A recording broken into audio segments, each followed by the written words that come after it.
you have an engine that is powering the things that you want to do in your life, and it is your agency. And why in the world would you not go tune up your agency every now and then?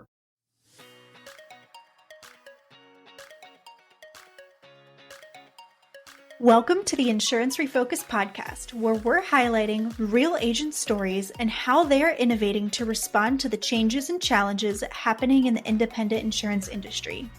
My name's Lindsay, and I can't wait to introduce you to my amazing co-host, who just so happens to be my mom, Carey Wallace. Mom, how you doing today? Today is a fantastic day. It's a Friday, the sun is shining, and we are honored to have Mr. Josh Gurley from HM Advisors with us today. Josh, thanks for joining us today. Well, Carey, thank you for having me. You're one of my favorite people. A friend, a counselor, all the above. And it's a pleasure to be here with you today. Well, I feel the same way about you. We got to spend some time in Napa where, we actually even got to know each other's spouses, which is unusual for me in this industry. Maybe not for you, but that was a super fun time, right? It was a good time, and I'm glad that Daniel put that thing together. And I think it's always good to get to know people kind of in a different way in more of a personal level. And I think that's one of the best things about the insurance industry is that we make a lot of personal relationships with people, and we get to know them kind of outside of the business. And I think that was a really, really special opportunity, and I'm glad we were all able to be a part of that. I agree, man. I totally agree. Daniel knocked it out of the park by bringing that group together. Well, Josh, it's good to meet you. We haven't had the pleasure yet, so I thank you for coming on today, and I look forward to this conversation. But would you give me just a little bit of background into your journey into insurance and ultimately becoming an agency owner? Sure. So I'll try to give you the Reader's Digest version of this. I was in college. I didn't really know what I wanted to do with my life. My father was a school superintendent at a public school system, and he suggested that I get into the insurance business.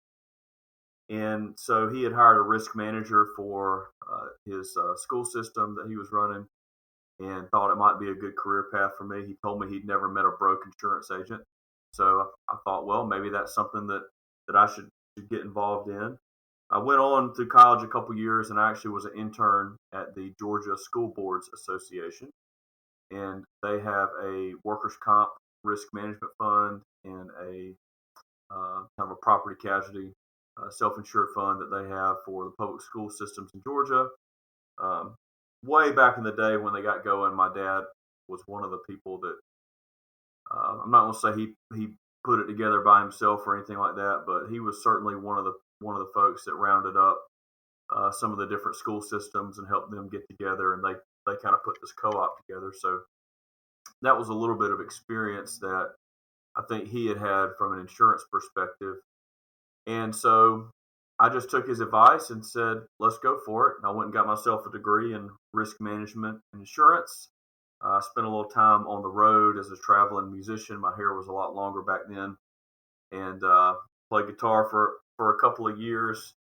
Then I met my wife, or my girlfriend at the time, now my wife Ashley, who Carey's met, and we got pretty serious. And I said, man, I probably need to get serious about my career.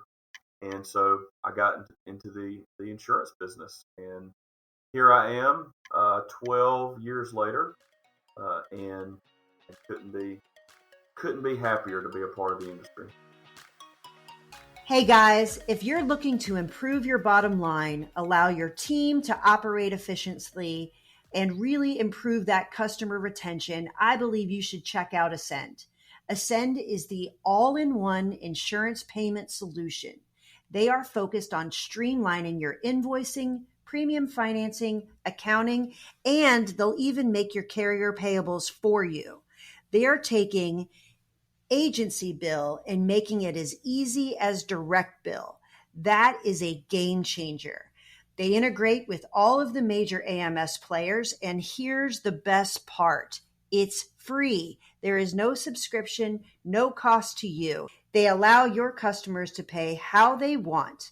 If you are interested in improving your efficiency, go visit ascend.com/insurance refocused and let them know that we sent you.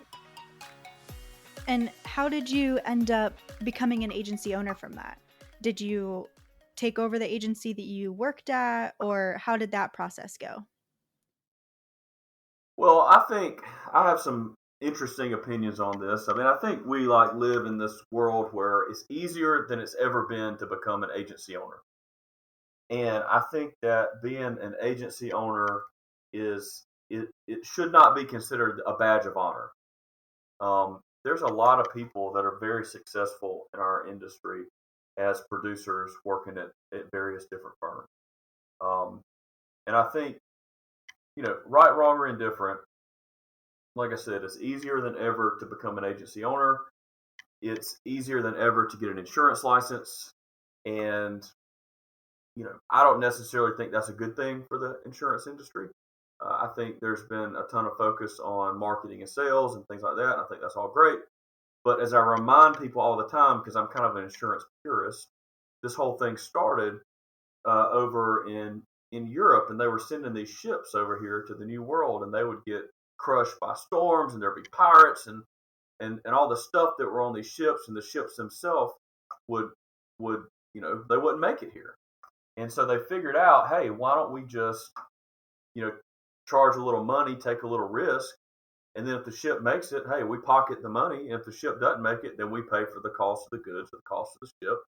They wrote the deal up. They would draw a line on the deal, and then people would sign their name underneath the line, and they would say how much risk they were taking. And that's where the term underwriter comes from. So I like to think about our industry as this very traditional business. All the forms are filed at the state level. All the rates are filed at the state level. It's a highly regulated business that we're in, and it's a business of great honor. Where somebody has their worst day, and then we step into that worst day, and we help them get back to the place that they were before that. And I think that for the most part, our industry does a really, really good job at that. And if you think about all these natural disasters that we've had, I think it was like $22 billion in cat claims that happened this past year. It was one of the largest years of cat claims in the history, of the world. And insurance companies, they stepped up to the plate and they paid these claims. And so I think sometimes insurance companies, they get a bad rap, insurance agents get a bad rap.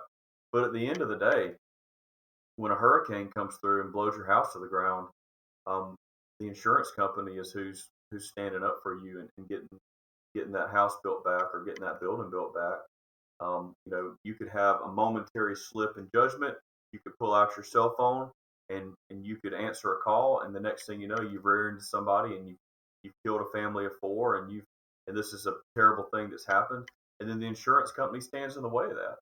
And so I think that there's really not a more noble business that you could be involved in than the insurance industry.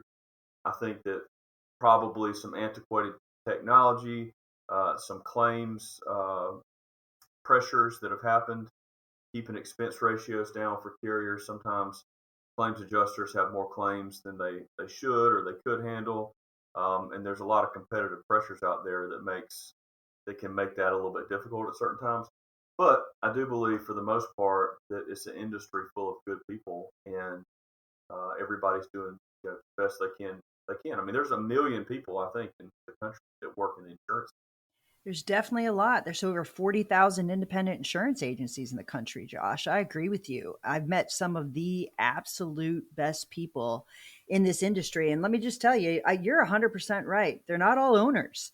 I've met some incredible people that are producers. I've met some incredible people that are service, in carriers, InsurTech. Like, there's a lot of great people.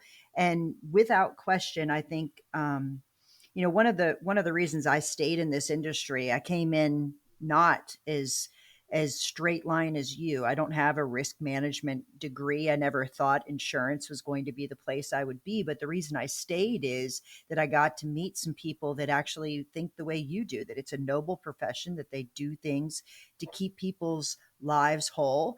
They're involved in their community. And it's pretty inspiring, to be quite honest with you. And I also agree with you that there's a lot of people in our industry that think in order to quote unquote make it, you need to be an insurance agency owner. I don't know if that's the truth. You know, in my line of work, I see a lot of people that aspire to be owners. You are sitting in an owner's seat today. What would you say to someone who wants to take that journey? How could they prepare to know if they're right for ownership versus producing service or any other role inside the industry? What would you say? How would they know? Well, I think there's only a couple of ways to get into ownership. Gary, you may know better than I do, but at least in my opinion, my humble opinion, there's a couple of ways to get into ownership. Number one, you call up an aggregator that is willing to give anybody, a contract that has a decent business plan, and then you start up and you say, "Hey, I own an agency." Um, you go and you become a producer at an insurance agency, and then you build a book of business. You gain equity, and you hope that you're in a good situation to where you can buy the entire agency, or you can get as much equity as possible. And then number three, I mean, if you got a lot of cash, you can just go buy somebody. I mean, those are really the main three things. But to Carrie's point, and this may have changed. I mean, when you told me at an event a few years ago, or told our group at an event a few years ago, that 59% of the agencies are under $500,000 in revenue, I mean, I just about fell out of my chair. And I think this is kind of a cool thing, you know. So like I remember one time somebody was asking Andy Stanley, who's a preacher. They were like, you got this church, 20,000, 30,000 people that go to this church, and it's like maybe you're just too big. And he was like, well, we have big impact, right? We give away millions of dollars to people. We can help tremendous amounts of people better their lives. And I think the same thing is true in insurance. And I'm not knocking the lifestyle, agency owner by any stretch of the imagination, but I certainly do think that if your goal is to start an agency, have a book of business that's $250,000, it's you and a helper and a couple pieces of technology, you might be selling yourself short versus what you could do elsewhere. I mean, because I think, and there's a friend of mine that has an agency. He started from scratch. He got to about $150,000 in revenue, 100,000 in revenue, and then he realized, like, man, I cannot service all these accounts myself. And so then he's got to go hire somebody. Well, that eats into the revenue tremendously. And so it's kind of like this game that just kind of inches up, up, back, up, back, up, back. And maybe somebody could go be a producer. They could have all of their service taken care of for them. They could have all their applications, all their marketing, everything's done for them. And their job is to go out there and bring in new business. And so for me, I mean, that was a much more attractive option starting out than saying, hey, I just want to hang a shingle and put my name on it. And so that's the route that I took. And the other thing that I thought was, well, if I become a partner in an agency that is a little bit bigger, I feel like the value of that agency is going to be more than if I have a really small agency on my own. Because starting out, the contracts that you need, you don't always have with all the insurance companies. You can't operate in the way that you want to operate. And so for me, I mean, joining an agency, being a producer was kind of the thing that was the best fit for me. And I had a small piece of a bigger pie. And now, I have a substantial piece of an even bigger pie. And I think for me, that was the best route. Obviously, that's not the route that most people go. but that's it worked that way for me. If you're like me and many other small businesses across the country where hiring, training, and retaining employees is a challenge, Agency VA has a solution for you. Agency VA has over 1,000 VAs hired, managed, and trained in the Philippines, Latin America, and India. But did you also know they have 100 licensed agents here in the US that can help you manage your book? I use a VA who lives in the Philippines, and I absolutely love her. The process was simple. We had a consultation where they asked me my needs, goals, and concerns, and matched me with Allie, who has been an absolute game changer for me. Employing Allie through Agency VA has allowed me to focus on my business without worrying about HR concerns, turnover, and monitoring payroll. The best part is the Agency VA team was eager to help my company and also make sure that Allie is getting employee benefits, a competitive salary to help her live a better life in the Philippines. If this is something that you are struggling with inside your agency, please visit agencyva.com/insurance refocused and set up a time to talk to them about your hiring needs. You know, it's funny is most people, you left one out, which I don't think you intended to do, but lots of people are born into it. Like it's a succession of a family business. And here's the thing, like I know that you're an incredibly successful producer. You like to close deals. I mean, if anybody's met you, they know that that's what you do. Like you're very, very good, right? And it's something you love doing. You like serving your clients. I'm sure you love serving your community, but you also really like to close deals. But you had to move when you chose to move into ownership. That means now I manage people, I manage carriers, I have to make tech decisions. I got to, that's a different body of work, and maybe it's not for everyone. You said it, like you can start this on your own and hang a shingle out there, but it's a bigger job and a different skill set, and I don't think some people understand the jumping from producer to owner, what that means. So what would you tell people like that? Well, I think like in our organization, I did have the benefit of kind of increased responsibilities over the years related to that. So it wasn't all brand new for me. But I definitely think that, I mean, for the most part, I guess you're right. Unless you're born into it, the people that produce the most have the most responsibility related to people. I mean, that's just it. And being a great producer does not make you a great leader. And the things that are important to you as a producer may not be that important to a staff or a group of people that you have. And so, I've tried to live by a couple different things as a leader. And I mentioned Andy Stanley. He's got a lot of great stuff, but he talks a lot about doing for one what you wish you could do for everybody, right? And so one thing that I try to do is look for opportunities to do for one person what I could do for everybody. And in this book, he makes this example about like some kind of 3-hole punch or automatic stapler, or something like that. And it was just like this really simple thing, and it just changed this whole person's life that worked for him, because not because they got an automatic stapler or 3-hole punch or whatever, but it was because they thought, like, here's this guy that's this leader of this big organization, and all of a sudden he looks at me, sees something that I need, and he gives that to that person, which doesn't cost much money, but it's just kind of a thing that says, like, hey, I notice you, and I notice what you're doing. I mean, so I think you have to like seeing your people develop. I think you have to enjoy, giving them a raise every now and then. Like, you can't be somebody that wants to keep everything for yourself. I think that you have to realize that what is rewarded is repeated, right? So when people give great service, you reward that service, then they're going to repeat that. And I also think, especially in a small business, in any business, I mean, vision does not stick. And on average, if you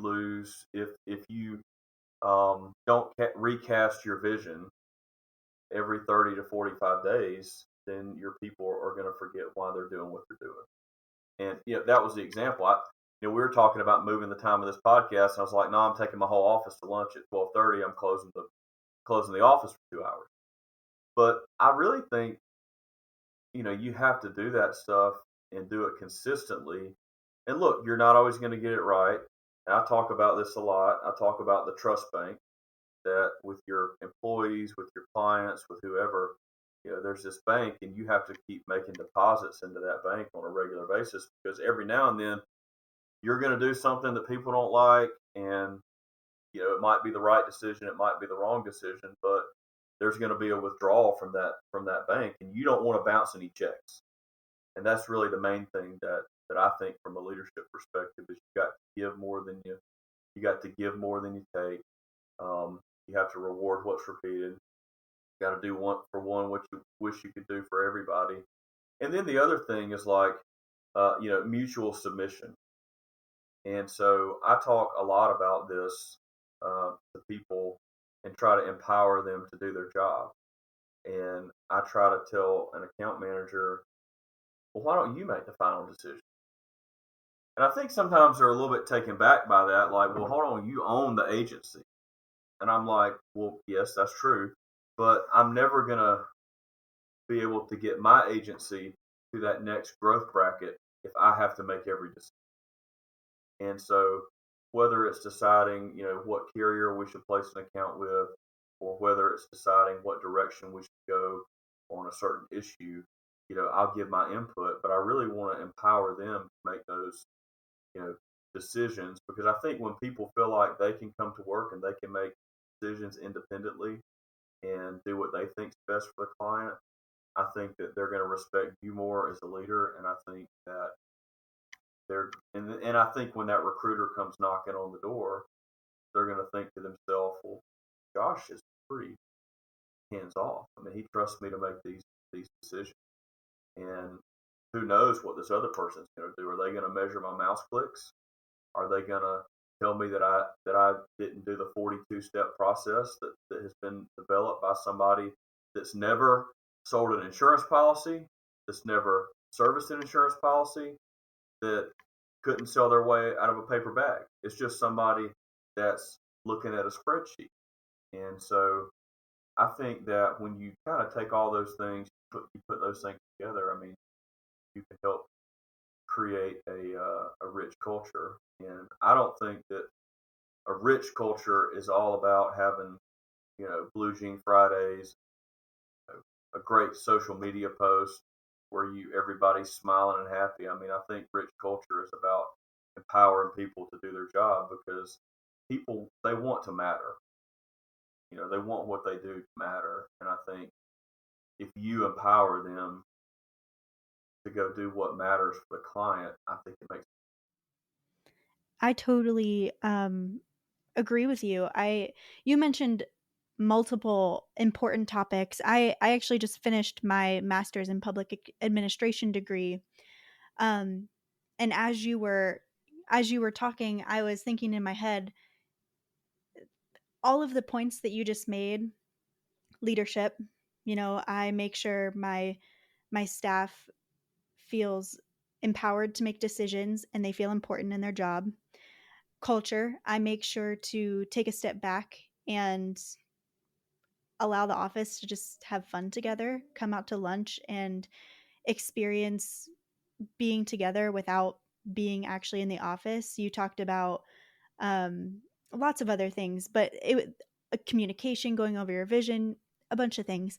Those were all of the points of my final presentation of my capstone that I actually presented on as I went through everything I learned in my program. So that was like a weird connection for me in my brain as you were talking. I'm like, oh, I actually learned all these things, and it's interesting to like hear your experience of putting them in practice. But one of the most important things that I think you said was that you have to continuously go over your vision and your mission of the organization so your employees know where they're going. Could you talk a little bit about when you came into majority ownership, of your agency, did you change the mission and vision, and what impact did that have on your staff? And kind of what did that look like? Well, I think that, the short answer is a little bit, yeah. A little bit. I think I was given a tremendous opportunity to take an agency to kind of a different place than we have been in the past. Um, our agency was not always what it is today. And when we got here, we were in that 59%, you know, and so to go from, that 59% to the top 10% in a matter of 8 years has required a tremendous amount of production. And I think that's why sometimes I get anxious, like it's it's almost like you're an addict. I issued a policy right before this for a client of mine. They own a group of restaurants and they're building another a new restaurant. And I issued a little builder's risk policy for them, so my shakes kind of went away. But sometimes you do feel like you're an addict as a producer. Like you hadn't bound anything in a minute, and you're like, you don't something doesn't feel right. You got to get that fix. And it's weird, right? As a producer, because I sold the largest account I've ever sold on April 15th.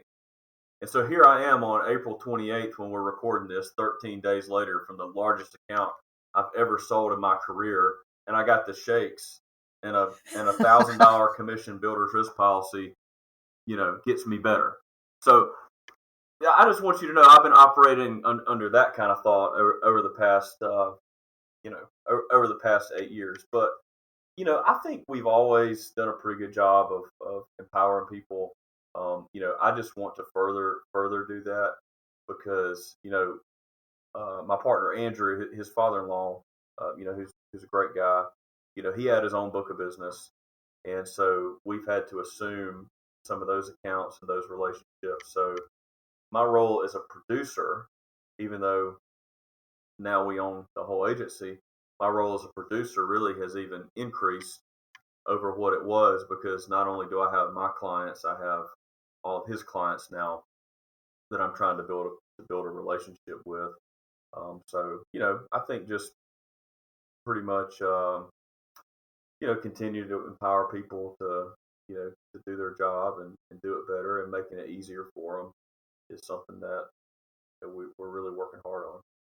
So you mentioned Andrew, and honestly, this is a thing, Josh, that I think a lot of people underestimate going into partnership with another person. My longest partnership is with my husband. We'll celebrate 30 years of marriage this coming year, and it's a give take relationship. There's no two ways around that. But when you go into partnership in business with someone, I think it sounds great. Everything's awesome.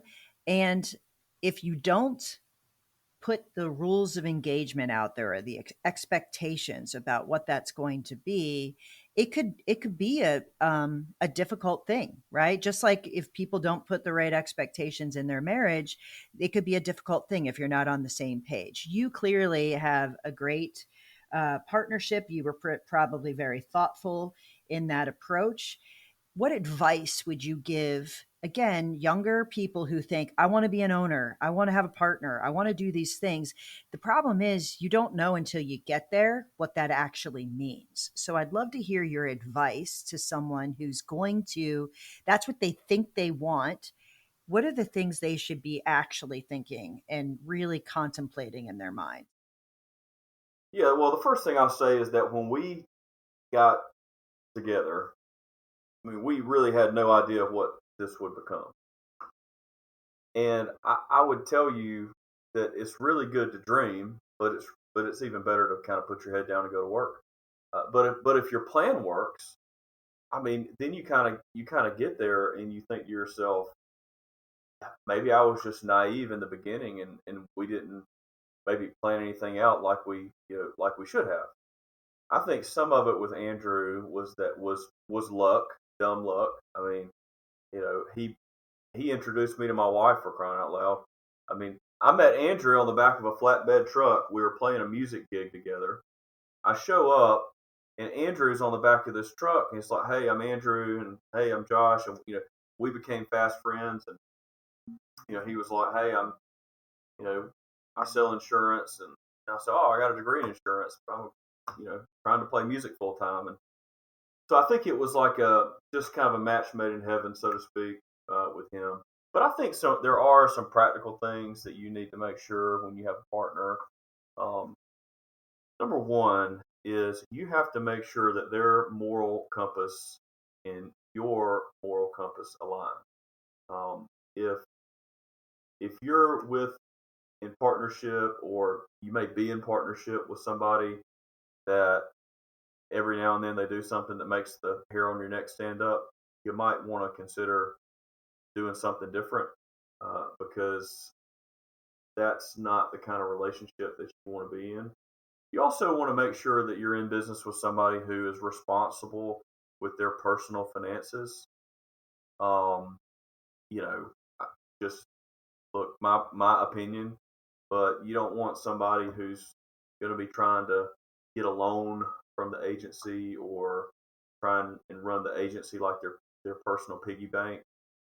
Certainly, Carey can attest. Hopefully, we don't run our agency like a piggy bank. I mean, we run it like a business. Um, Absolutely. and so I think that's very important. There's a couple rules that we have. Don't talk about each other behind each other's back. Go straight to the person with it. And then the last one, and the most important thing, was like, don't get greedy. So I can't emphasize the last one enough. Like, don't get greedy. There is plenty of money out there in every agency for every owner, if people are willing to work together, not worry about who gets the credit. I mean, this podcast is a great example. I mean, Andrew has never been on a podcast, not ever. Really? Never. He's never recorded a podcast. He's never spoken in front of a group of people.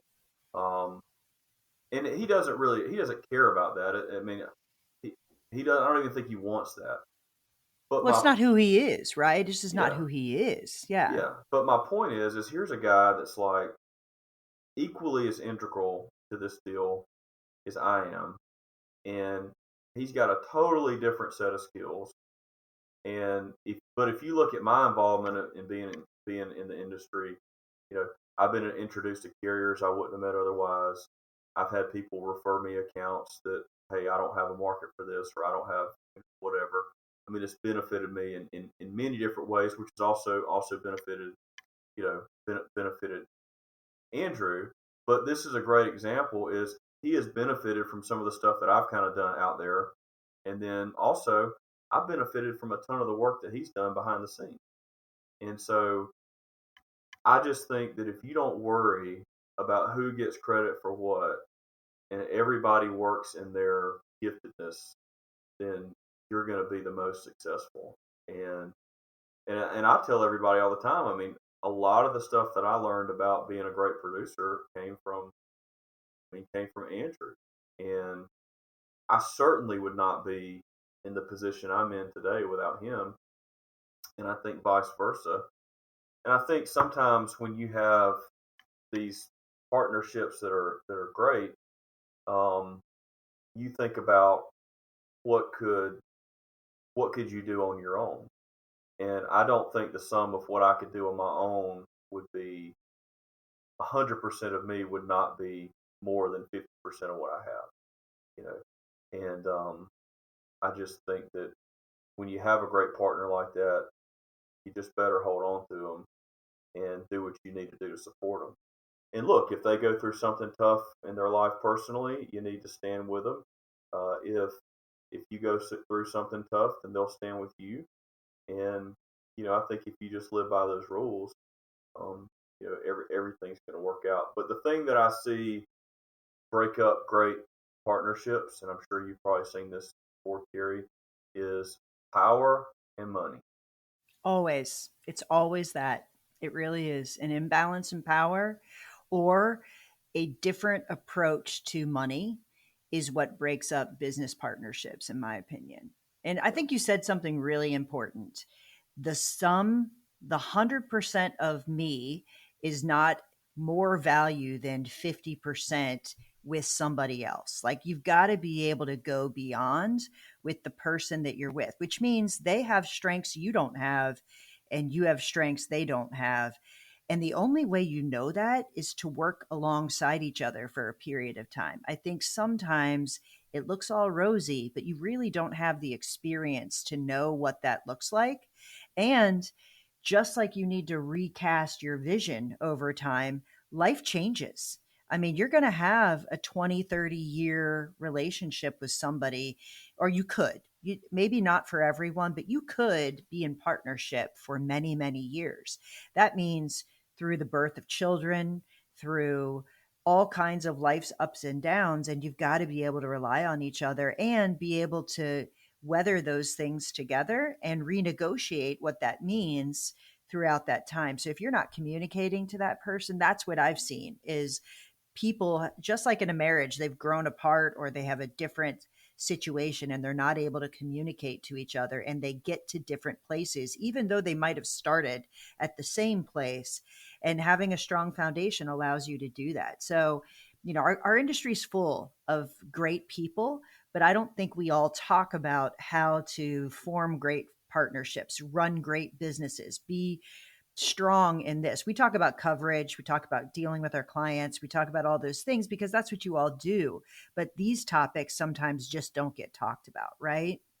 Oh yeah, I mean, I think, and I think it's like unfortunate because I think a lot of times, agents, look, maybe I've probably been guilty too. I mean, we want to talk about all business stuff and how well our business is doing and what school our kids going to and this, that, and the other. And look, I told you I was coming in hot. I didn't have any plan, but look, none of us can take this with us. That's right. I mean, we can't take it with us. I mean, whether we go to heaven or hell or it all goes black, we can't take any of this stuff with us. And so, to me, the best way to live is just to not be greedy in these partnerships and to be generous, with the people that are, that are around you. And it just like every time I hear about a partnership blowing up over a little bit of money or a little bit of power, it just makes me sad, really, because no matter how much money you make, there's always somebody that makes more. And you got certain people that were the richest person in the world for a time, and now they're not. And I mean, it's true. I mean, that person has changed a dozen times in the past, 20 years. So, ultimately, for me, it doesn't matter. I mean, the things that matter the most are, having good relationships, especially with my wife and my children, and a good business partner. And my dad always told me that you do the best you can do and let it go where it goes. Amen to that. You had a good dad. I guarantee that. My dad would say stuff just like that. So here's what I'm going to tell you, Josh. First of all, I think that there's a lot of people out there contemplating ownership or contemplating partnership that'll get a lot out of the advice that you gave. Absolutely. Well, I will give one more little tidbit of advice to the people that are out there listening. I'm reading this book right now. My wife and I are reading this book, and it's an interesting book, and it's called like How to Live Your Rich Life. I can't really remember the author's name, but it's not really a book about money, but it's really just a book about what do you want in your life. And the section that we're on right now is like creating a bucket list of things that you want to do, things that you want to experience. And I will tell agency owners this. I think everybody should go through this exercise, and they should decide like what they really want, and they should tune out kind of what the world is telling them, and they should think about what they really want for their own life, and they should use their agency. And look, and if and Carey didn't ask me to say this, I'm just going to say it. But if you were to engage with somebody like Carey that can help show you some areas that you might need to clean up in your agency, some areas that you may want to consider changing to make your agency more valuable, whatever the case may be, she will help show you that you have an engine that is powering the things that you want to do in your life, and it is your agency. And why in the world would you not go tune up your agency every now and then? I mean, we tune up the engine for our truck. We have to have maintenance done on our house or whatever. You certainly could do much worse things than have a tune up to your agency's financials. And Carey, I wanted to say that. And look, you didn't ask me to say it, but I'm going to say it.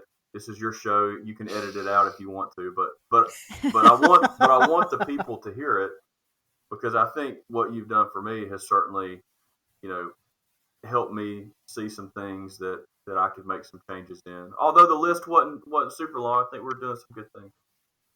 Yeah, you're doing great things in your agency. But here's what I will tell you. By having that list of what you're working towards, I think it puts it in perspective. If someone isn't introspective and saying, what do I want? What am I working for?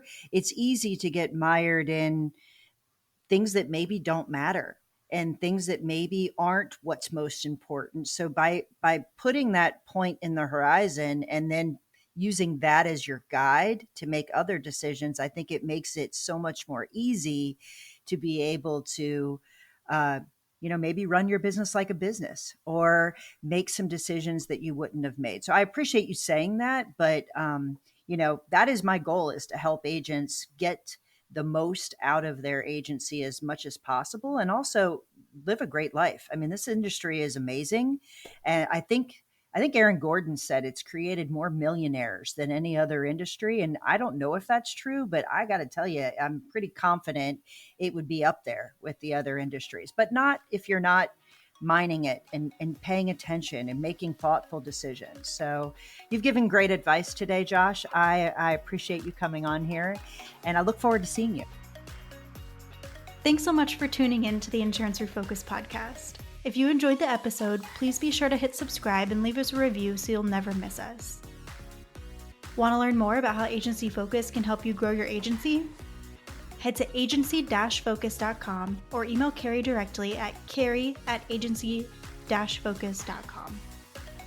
If you need to get in touch with me, feel free to shoot me an email at lindsay@agency-focus.com. Thanks so much for tuning in. We'll see you next week.